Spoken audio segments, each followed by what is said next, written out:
Hello everyone, welcome back to my channel.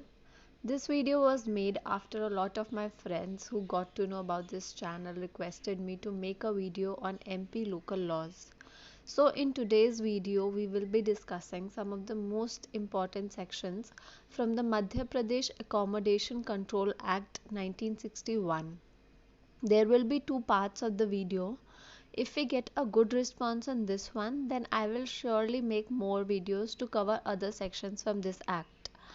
PDF for this video is given below for those who would like to download. Now let's start. The aim of the Madhya Pradesh Accommodation Control Act 1961 is firstly to regulate and control letting of accommodation and rent.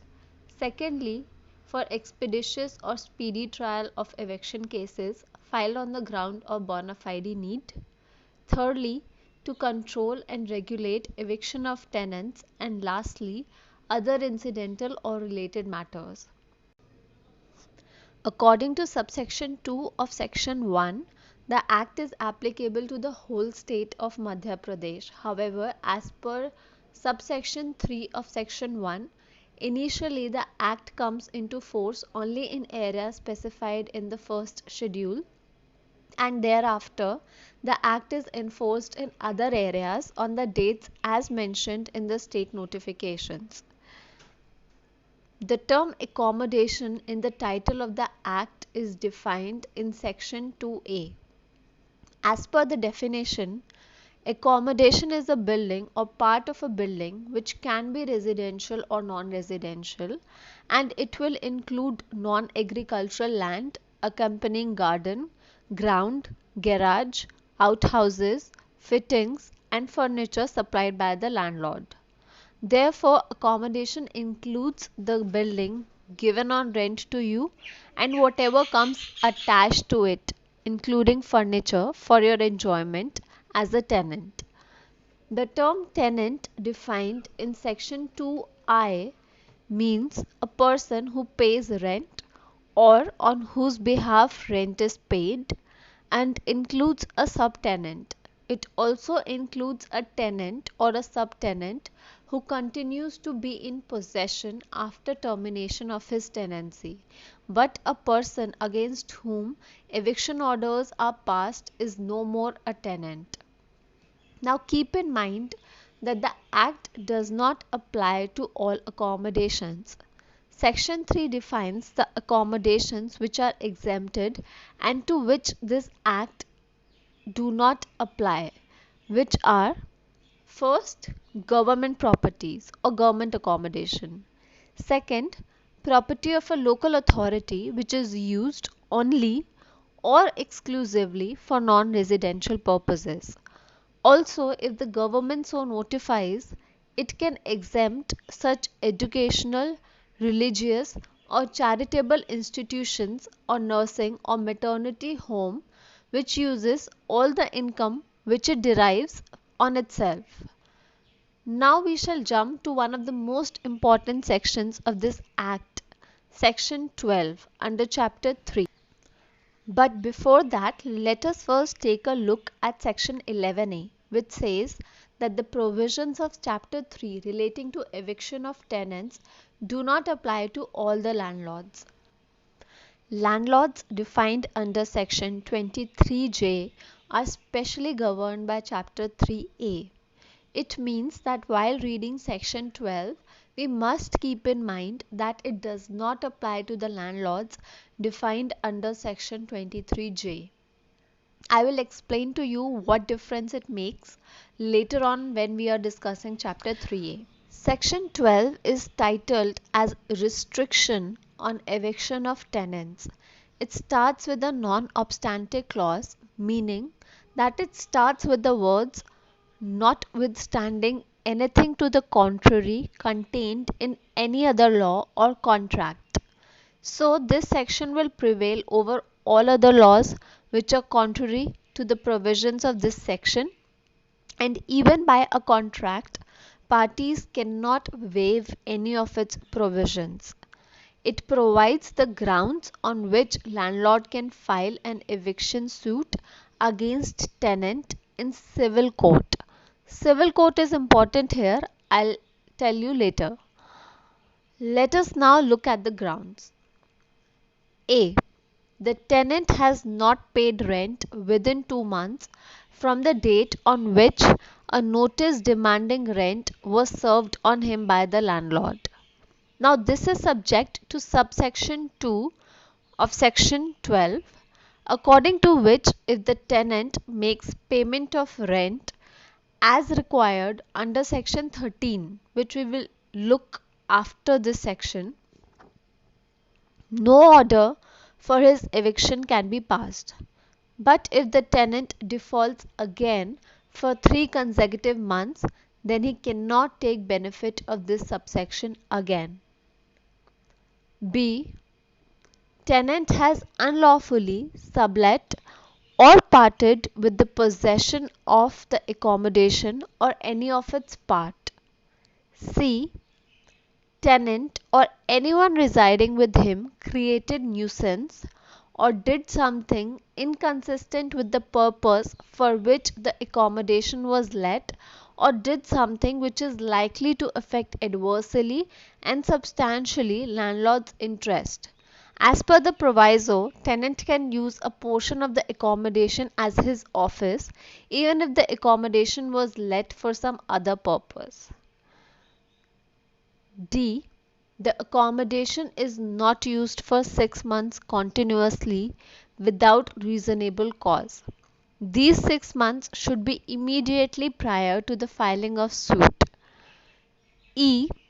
Accommodation which was let out for residential purposes is required bona fide for occupation of the landlord or his family member or any other beneficiary, and the landlord or that person does not own and possess any other reasonable and suitable residential accommodation in the same city or town.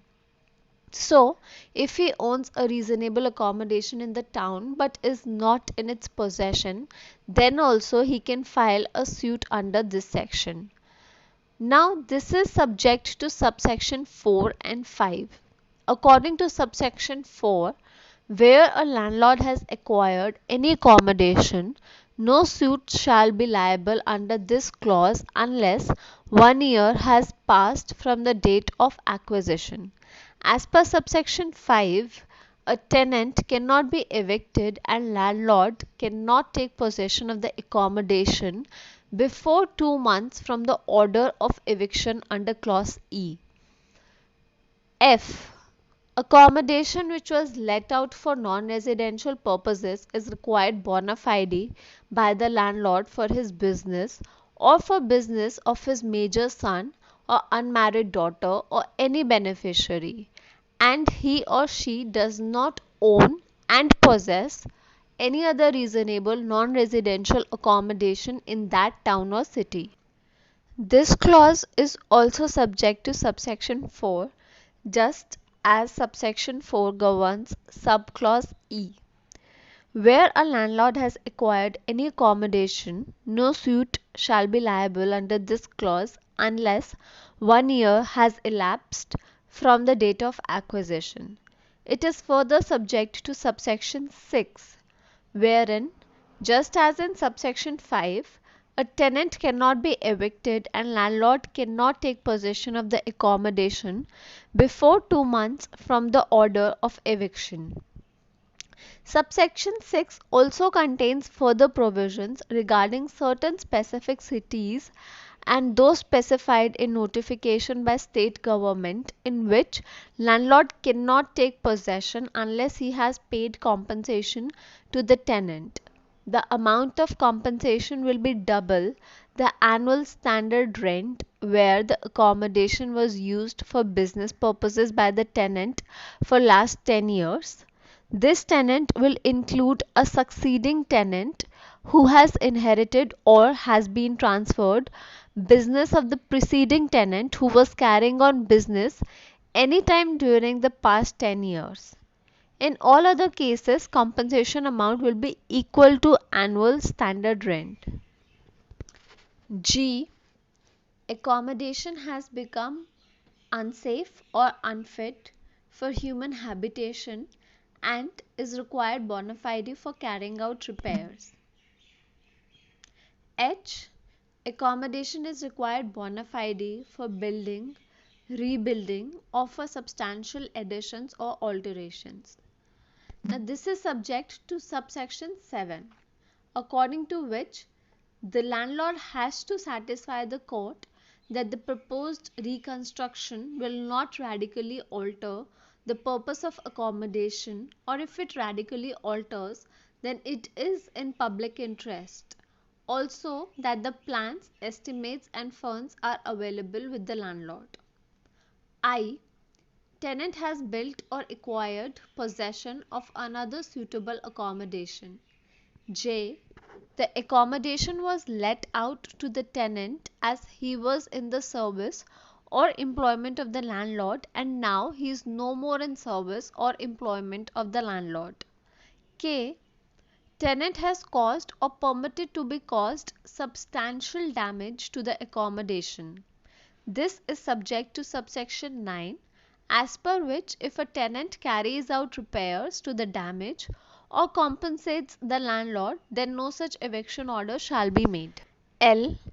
Tenant has given written notice to quit and the landlord has thus entered into contract to sell the accommodation, as a result of which if landlord is not given possession, his interests would seriously suffer. M. Tenant has without the written permission of the landlord made or permitted construction which has materially altered the accommodation and has caused harm to landlord's interest or has substantially diminished value of the accommodation. This is subject to subsection 10, which says no eviction order shall be made if the tenant restores the accommodation to its original condition or compensates the landlord. N. If the accommodation which was let out was an open or vacant land, it is now required for constructing house on it. O. Tenant has without written permission of the landlord also taken possession of those parts which were not let out to him and is not vacating the same in spite of written notice of the landlord. Subclause O is subject to subsection 11, which says that no eviction order be made if the tenant vacates that part of the building not let to him and compensates the landlord. Here he has to satisfy both the conditions, that is vacating the part of building and compensating the landlord. P. Tenant is convicted of an offence for using or allowing the accommodation to be used for immoral or illegal purposes. Subclause 2 of section 12 provides that eviction order passed against the tenant is not binding on the subtenant who has given notice of his subtenancy to the landlord under section 15 unless he is also made a party in the eviction proceedings. Subclauses 3 to 9 are already discussed above. I think we should end this video here because there has already been too much information to grasp in one video. Stay tuned for rest of the important sections. After the next video, we are also planning to go for a judgment writing course for MP Judiciary, details of which will be shared in the next video. Please like, share and subscribe.